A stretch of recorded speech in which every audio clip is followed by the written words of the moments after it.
नमस्कार दोस्तों, मैं हूं एक्टोब्रम। आज हम जानेंगे महादशा, अंतरदशा और प्रत्यंतर दशा का आपस में क्या कॉम्बिनेशन होता है, क्या रिलेशनशिप होती है। तो इन्हीं को थोड़ा सा हम गहराई से जानने के लिए प्रयत्न करेंगे। और जो ये वीडियो ये एडवांस लेवल का है, तो ये जान के समझ ये मान के चल रहा हूँ कि आपको ज्योतिष का ज्ञान है। और मैं इसके द्वारा आप जो मेरी क्लास के द्वारा आप ये जान सकेंगे कि हम महादशा, अंतरदशा और प्रत्यंतर दशा का आपस में कॉम्बिनेशन करके कैसे प्रिडिक्शन कर सकते हैं। तो आइए शुरू करते हैं, शुरू से भूमिका बनाते हुए। देखिए, ज्योतिष में महादशा, अंतरदशा और प्रत्यंतर दशा किसी व्यक्ति के जीवन में ग्रहों के प्रभावों को समझने के लिए महत्वपूर्ण उपकरण है, यानी एक इक्विपमेंट की तरह काम करते हैं। ये विभिन्न अवधियां हैं जिनमें अलग अलग ग्रहों का प्रभाव सबसे अधिक होता है, और इन तीनों के संयोजन से, इन तीनों के कॉम्बिनेशन से किसी घटना की तीव्रता और समय का सटीक अनुमान लगाया जा सकता है। अब जानते हैं महादशा को। देखिए, महादशा किसी ग्रह के प्रभाव की सबसे लंबी अवधि होती है जो कई वर्षों तक चलती है। अगर हम विंशोत्तरी दशा की बात करें, उसके अंदर इन ग्रहों का क्रम भी एक निश्चित है। जैसे पहले किसकी दशा आती है, पहले अगर माने तो केतु की दशा आएगी, तो फिर शुक्र की आएगी, शुक्र के बाद सूर्य की आएगी, सूर्य के बाद चंद्रमा की आएगी, चंद्रमा के बाद मंगल की आएगी, मंगल के बाद राहु की आएगी, राहु के बाद बृहस्पति की आएगी, बृहस्पति के बाद शनि की आएगी, शनि के बाद बुध की आएगी। और ये सारी दशाओं, ग्रहों की दशा कितने साल की होती है? 120 साल की। और सबकी अपनी अपनी पार्टिकुलर पीरियड होता है। जैसे अगर हम उदाहरण के लिए समझे, सबसे लंबी महादशा किसकी होती है? शुक्र की, जो 20 वर्षों तक चलती है। और जो सूर्य की होती है वो 6 वर्ष की होती है। तो महादशा ना उस ग्रह के सामान्य स्वभाव, यानी जो ग्रह की जिस ग्रह की महादशा चल रही है, अगर शुक्र की चल रही है तो उसके सामान्य स्वभाव वो क्या है? लग्जरी का है, भौतिक सुख का है। ऐसी अगर सूरज की महादशा चल रही है, तो सूर्य क्या है? आपके आत्मा है, मान सम्मान है, पिता है, तो उससे संबंधित फल आएंगे। तो उनका अपना सामान्य स्वभाव तो देगा ही देगा, और उसके साथ साथ कुंडली में उसकी स्थिति के अनुसार बड़े पैमाने पर फल देती है। ये कुंडली में उसकी पोजीशन है क्या, वो कौन से घर की लॉर्डशिप रखता है, कौन से घर के अंदर बैठा हुआ है, किससे संबंध बना रहा है, उसका भी हमें ध्यान रखना पड़ेगा। अब बात करते हैं अंतरदशा की। देखिए, अंतरदशा भी महादशा के भीतर की एक छोटी अवधि होती है। अगर ये बात करें महादशा सालों में चलती है, तो अंतरदशा महीनों के अंदर चलती है। तो जिस ग्रह की महादशा चल रही होती है उसके अंदर सभी 9 ग्रह की अंतर्दशाएं क्रम से आती हैं। जैसे अगर सपोज माना हमने शुक्र की महादशा चल रही है, तो पहले शुक्र में शुक्र की महादशा आएगी, फिर जो उनकी दशा क्रम है उसी तरीके से चलता रहेगा। यानी शुक्र में पहले शुक्र की आएगी, शुक्र के बाद उसके अंदर सूर्य की आएगी, उसके बाद सूर्य के बाद चंद्रमा की आएगी, चंद्रमा के बाद मंगल की आएगी, मंगल के बाद राहु की आएगी, राहु के बाद बृहस्पति की आएगी, बृहस्पति के बाद शनिदेव महाराज जी की आएगी, उसके बाद बुधदेव जी की आएगी, फिर केतु की आएगी, फिर शुक्रदेव की दशा अंतरदशा में समाप्ति आ जाएगी। तो अंतरदशा उस महादशा के प्रभाव को और अधिक विशिष्ट बनाती है, स्पेशल बनाती है। यह दर्शाती है कि महादशा के मुख्य प्रभाव के भीतर कौन कौन से उप प्रभाव सक्रिय होंगे। यानी जो महादशा ना, जो सुप्रीम अथॉरिटी है, उसके जो इम्पैक्ट आने हैं वो तो आने आने हैं, लेकिन उस इम्पैक्ट को कैसे इन्फ्लुएंस करेगा वो अंतरदशा बताती है। और फिर आता है प्रत्यंतर दशा। प्रत्यंतर दशा भी क्या होता है? प्रत्यंतर दशा अंतरदशा के भीतर आती है। वो भी एक छोटी अवधि होती है जो कुछ ग्रह के अनुसार कुछ दिनों से लेकर कुछ महीनों तक चलती है, और सबसे सूक्ष्म स्तर पर घटनाओं को इंगित करती है। एकदम सटीक टाइम बताती है कि कहाँ पे कुछ घटना घटित हो सकती है। तो प्रत्यंतर दशा किसी विशेष घटना या स्थिति के होने के सटीक समय और उसकी तीव्रता को समझने में मदद करती है। ये हमने समझ लिया महादशानाथ, अंतरदशानाथ और प्रत्यंतर दशानाथ। अब हम समझेंगे कि जो इनका संबंध है, महादशानाथ, अंतरदशानाथ और प्रत्यंतर दशानाथ का आपस में क्या रिलेशनशिप है, और उससे हम फलादेश यानी प्रिडिक्शन कैसे कर सकते हैं, ये बड़ा ही इंपॉर्टेंट होने वाला है। क्योंकि लोगों को सीख तो लेते हैं एस्ट्रोलॉजी, लेकिन इसके बाद इनको कनेक्ट करने में थोड़ी प्रॉब्लम आती है। लेकिन अगर आप इस वीडियो को देखेंगे, समझेंगे, तो आप इसे आराम से कर सकते हैं। जैसे महादशा, अंतरदशा और प्रत्यंतर दशा का संबंध किसी घटना के फलित होने की संभावना और उसके प्रकार को निर्धारित करता है कि घटना कब हो सकती है और किस प्रकार की होगी, अच्छी होगी, शुभ होगी, अशुभ होगी। तो इसे समझने के लिए हमें तीनों ग्रह की स्थिति, 3 ग्रह कौन से? महादशानाथ, अंतरदशानाथ और प्रत्यंतर दशानाथ की स्थिति को देखेंगे कुंडली के अंदर, D1 कुंडली के अंदर, कि उनमें बल कितना है, यानी उनकी स्ट्रेंथ कितनी है, और कुंडली में उनके भाव से संबंध का देखना होगा। बल के लिए देखा जाता है कि बल जब होता है जब उसमें शुभ प्रभाव में हो, अच्छे ग्रह से दृष्ट हो और मित्र राशि में हो, तो ये आप सबने पढ़ा हुआ है क्योंकि एडवांस लेवल का चल रहा है, तो उससे उसके बल को देखना पड़ेगा। फिर आता है महादशा का प्रभाव। महादशा का प्रभाव क्या होता है, ये ओवरऑल थीम है।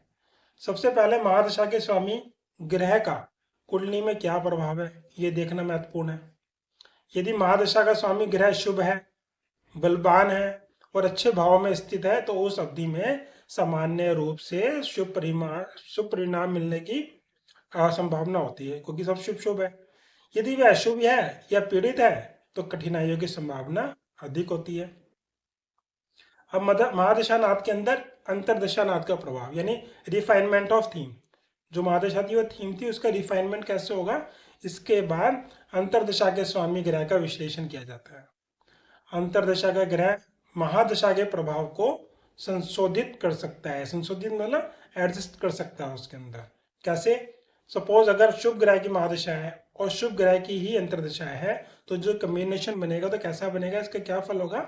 यदि महादशा का ग्रह शुभ है और अंतरदशा का ग्रह भी शुभ है, तो बहुत अच्छे परिणाम मिलते हैं। और दूसरा कम्बिनेशन क्या हो सकता है, शुभ ग्रह की महादशा हो और अशुभ ग्रह का अंतरदशा हो, तो उसका कम्बिनेशन में यदि महादशा का ग्रह शुभ है लेकिन अंतरदशा का ग्रह अशुभ है, तो महादशा के शुभ फलों में कुछ बाधाएं या उतार चढ़ाव आ सकते हैं। और अगर अशुभ ग्रह की महादशा है और शुभ ग्रह का अंतरदशा है, तो उसका क्या कम्बिनेशन होगा। यदि महादशा का ग्रह अशुभ है लेकिन अंतरदिशा का ग्रह शुभ है, तो क्या होगा, अशुभ महादशा के बीच में कुछ राहत या सकारात्मक परिणाम मिल सकते हैं। क्योंकि महादशा तो अशुभ की है, अंतरदशा शुभ की आ गई, तो क्या होगा, जो अशुभता है वो उसके अशुभता में कमी करने का कोशिश करेगा। ऐसे अगर अशुभ की महादशा है और अशुभ की अंतरदशा आ गई, तो उसका कॉम्बिनेशन होगा वो किस तरह का फल होगा। यदि महादशा और अंतरदशा ना दोनों के ग्रह अशुभ हैं, तो ये अवधि काफी चैलेंजिंग हो सकती है, चुनौतीपूर्ण हो सकती है, स्ट्रगलिंग हो सकती है। ये तो हमने समझ लिया महादशा में अंतरदशा का प्रभाव। अब बात आती है कि प्रत्यंतर दशा का प्रभाव क्या होगा। प्रत्यंतर दशा होगा स्पेसिफिक इवेंट टाइमिंग।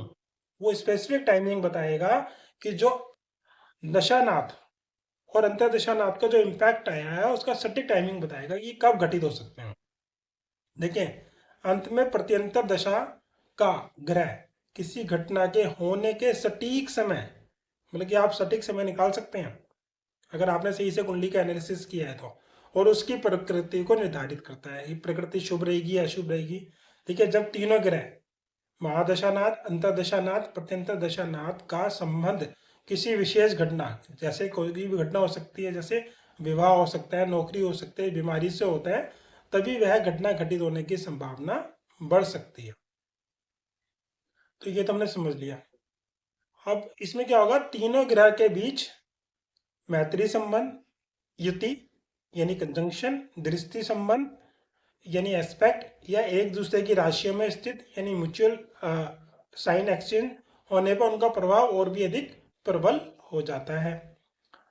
और अब एक पॉइंट और आता है कि जिस भाव से संबंधित घटना का विचार किया जा रहा है, उन तीन ग्रहों का उस भाव या उसके स्वामी से संबंध भी महत्वपूर्ण होता है। यानी महादशानाथ, अंतरदशानाथ और प्रत्यंतर दशानाथ का जिस घटना का विचार किया जा रहा है, चाहे मैरिज हो, नौकरी हो, उससे क्या संबंध बन रहा है, वो भी ज्यादा इंपॉर्टेंट होता है। तो ये तो आपको ओवरऑल समझा दिया थियोरेटिकल फॉर्म में। चलो एक प्रैक्टिकल एग्जाम्पल से समझते हैं। अगर हमें कुंडली के अंदर विवाह का योग देखना है कि कब फलित होगा, कैसे प्रोडिक्शन होगी, तो उसको जान लेते हैं। चलिए मानते हैं, हम मान के चल रहे हैं, सपोजिशन चल रहे हैं। देखिए, व्हाइट बोर्ड पे भी करा सकते हैं, लेकिन जो सुनने में मजा आता है ना, आप सुन के उसका इमेजिनेशन कीजिए तो आपको और आनंद आएगा उसके अंदर। तो चलो हम एक विवाह का योग देख के चलते हैं। कैसे? मान लीजिए किसी व्यक्ति की कुंडली में शुक्र विवाह का कारक ग्रह है और सप्तम भाव कौन सा होता है, विवाह का भाव होता है, तो यानी सप्तम भाव का स्वामी। तो ये दो चीज इंपॉर्टेंट होती हैं।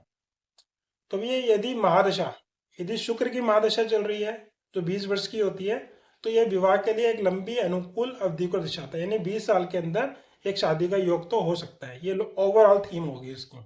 फिर इसके अंदर रोल आता है अंतर्दशानाथ का, कि अंतर्दशानाथ इस महादशा में जब चंद्रमा की अंतर्दशा आती है और चंद्रमा भी कुंडली में सप्तम भाव से संबंधित है, यानी सप्तम भाव से संबंध बना रहा है, जैसे सप्तम भाव में स्थित हो या सप्तम भाव से या सप्तमे से युति कर रहा हो, और शुक्र और चंद्रमा मित्र ग्रह भी हैं, तो ये विवाह की संभावना और प्रबल कर सकता है। और आती है बात प्रत्यंतर दशा की। अब यदि चंद्रमा की अंतर्दशा में बृहस्पति की प्रत्यंतर दशा आती है और बृहस्पति भी विवाह के लिए शुभ माना जाता है, तो गुरु विवाह का कारक ग्रह है और कुंडली में शुभ स्थिति में है, तो और उसका संबंध भी सप्तम भाव से, और इस प्रत्यंतर दशा की अवधि में विवाह के योग अत्यधिक मजबूत हो जाएंगे। तो जब आप तीनों को कम्बिनेशन बनेंगे तब आप इन्हें अलाइन करेंगे, तो आप क्या निकाल सकते हो, जब भी आप कुंडली का प्रॉमिस दशा अंतरदशानाथ और प्रत्यंतर दशानाथ को अलाइन करेंगे, यानी कि उनका कम्बिनेशन बनाएंगे, तो उसको आप फिर फलादेश कर सकते हैं। क्या फलादेश करेंगे कि इस विशिष्ट अवधि में शुक्र महादशा में, चंद्रमा अंतरदशा में, बृहस्पति की प्रत्यंतर दशा में जातक का विवाह होने की प्रबल संभावना होगी, क्योंकि तीनों स्तरों पर विवाह से संबंधित ग्रह सक्रिय और शुभ है। ये हमने विवाह का समझ लिया। चलो अब और इसे और एलोबरेट करते हैं और अच्छे तरीके से समझाने की प्रयास करना है, ताकि आप लोगों को अच्छे से समझ में आ जाए। दूसरा हम देखते हैं, अगर हमें नौकरी या कैरियर में देखना है, मन में ये सवाल आता है इधर नौकरी होता है या विवाह होता है या हेल्थ होता है, ये सारी चीज़ें चल रही है। अगर नौकरी या कैरियर के बारे में देखना है, यानी किसी की नौकरी या कैरियर में उन्नति देखनी है, तो सबसे पहले उसके संबंधित भाव को देखेंगे। तो एक एग्जाम्पल लेके चलते हैं। मान लीजिए किसी व्यक्ति की कुंडली में दशम भाव, दशम भाव किसका होता है, हमारे कर्म का, कैरियर का भाव होता है, और उसका स्वामी शनि है, और लाभ भाव यानी एकादश भाव का स्वामी बृहस्पति है। तो इसका मतलब क्या हुआ कि दशम भाव के अंदर कुंभ राशि है और 11वें भाव के अंदर मीन राशि है। तो 11वें भाव, दशम भाव का स्वामी कौन गया, कुंभ का स्वामी शनि हो गए और एकादश भाव के स्वामी बृहस्पति हो गए। तो ये तो पता लग गया हमें, लाभ भाव का स्वामी और दशम भाव का स्वामी। तो अगर महादशा किसकी चल रही है, यदि शनि की महादशा चल रही है जो 19 वर्ष की होती है, शनि दशमेश होकर कैरियर के लिए महत्वपूर्ण है।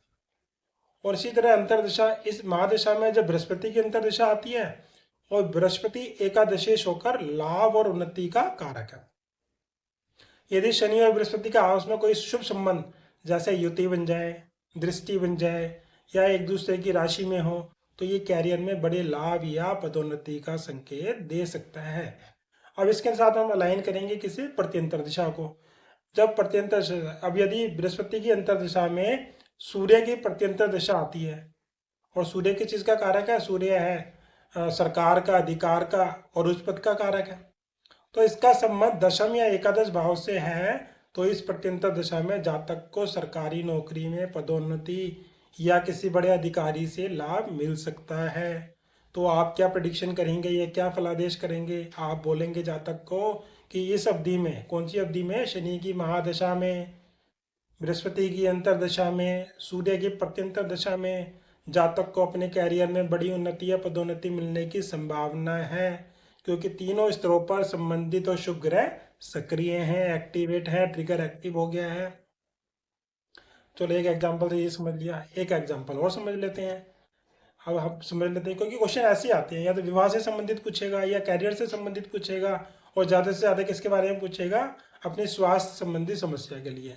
अगर आपको स्वास्थ्य संबंधी समस्या को देखना है, तो मान लीजिए कि अब किसी व्यक्ति की कुंडली में सप्तम भाव, सप्तम भाव किसका होता है, रोग ऋण शत्रु का होता है, तो रोग भाव का स्वामी मंगल है, और अष्टम भाव किसे दिखाता है, दीर्घकालिक रोग को दिखाता है, उसका स्वामी राहु है। महादशा यदि मंगल दशा, और महादशा कौन सी चल रही है, यदि मंगल की महादशा चल रही है जो 7 वर्ष के लिए होती है, और मंगल सस्तेश होकर स्वास्थ्य समस्याओं का संकेत देता है। अब मान लीजिए अंतरदशा कौन सी चल रही है, इस महादशा में जब राहु की अंतरदशा आती है और राहु अष्टमेश होकर गंभीर या अचानक स्वास्थ्य समस्याओं का संकेत देता है। तो मंगल और राहु के बीच यदि अशुभ संबंध बने, जैसे युति या दृष्टि है, तो यह स्वास्थ्य के लिए अत्यधिक चुनौतीपूर्ण अवधि बन सकती है। और इसमें प्रत्यंतर दशा का रोल क्या आएगा, अब यदि राहु की अंतरदशा में शनि की प्रत्यंतर दशा आती है, और शनि भी कष्ट, दीर्घकालिक समस्या और बीमारियों का कारक है, और उसका संबंध भी किससे बन गया, षष्ठम भाव से बन गया, या अष्टम से भाव से बन गया, या षष्ठेश से बन गया, या अष्टमेश से बन गया। तो इस प्रत्यंतर दशा में जातक को किसी भी पुरानी बीमारी का फिर से उभरना या कोई नई गंभीर स्वास्थ्य समस्या हो सकती है। तो आप क्या प्रेडिक्शन करेंगे? आप प्रेडिक्शन करेंगे, जातक को बताएंगे कि इस अवधि में, कौन सी अवधि में, मंगल की महादशा में, राहु की अंतरदशा में, शनि की प्रत्यंतर दशा में जातक को गंभीर स्वास्थ्य समस्याओं का सामना करना पड़ सकता है, क्योंकि तीनों स्तरों पर अशुभ और रोग कारक ग्रह सक्रिय हैं।